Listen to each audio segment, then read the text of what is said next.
அருட்பெருஞ்சோதி தனிப்பெரும் கருணை.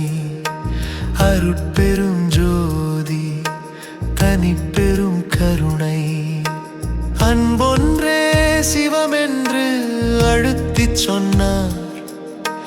நாம் எல்லாம் ஓர் குலமே உறக்கச் சொன்னார். பசியறியார் முகம் தனிலே இறைவனைக் கண்டார். உயிருள்ள அனைத்தும் இங்கே இறையே என்றார்.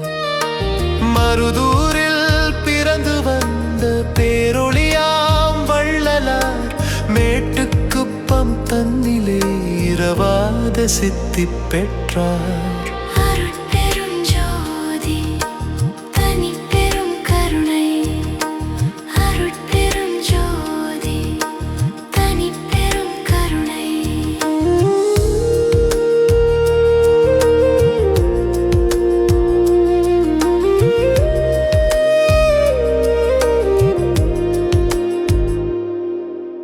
திருவருட்பா பாடலதை திருமுறையாய் தந்தார். தோத்திரத்தில் சிறந்தது நாம் திருவாசகமே என்றார். திருமந்திரம் உரைப்பது நல்லான்மிகம் என்றார். உருவத்தை வழிபாடு செய்திட வேண்டாம் என்றார். ஒளியினிலே தெரிவதுதான் இறைவனவன் என்றார். உள்ளத்தில் இறைவனைத்தான் உணர்ந்திட்ட வள்ளலார்.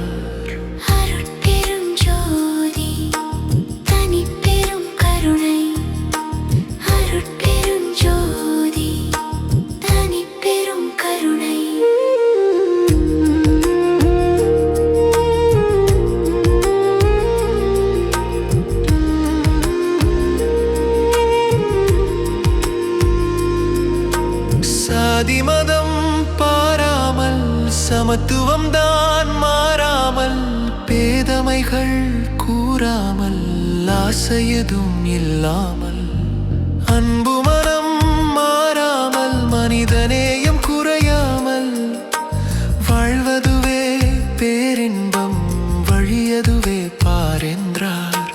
வெள்ளையுடை தூய மகன் வெள்ளை மனம் கொண்டு நமை வாழ்வினிலே சீர்படுத்த வந்துதித்த வள்ளலார். அருட்பெருஞ்சோதி தனிப்பெரும் கருணை. அருட்பெருஞ்சோதி தனிப்பெரும் கருணை. முடவனவன் நடந்து வந்து இறை காண வழியும் உண்டோ? கண்ணொளியை இழந்தவன் தான் இறை பார்க்க விழியும் உண்டோ? செவியொலியை அற்றவன் தான் இறை புகழை கேட்டதுண்டோ? அதனால் தான் அனைவருமே அரூபமான இறையவனை உள்ளத்தில் தோன்றிடும் நல் ஒளியதுவாய் காணென்றார். உயிருள்ள அனைத்திலுமே உரைப்பவன் தான் இறை என்றார். நமக்கெல்லாம் உணர்த்திடவே பிறந்து வந்த வள்ளலார்.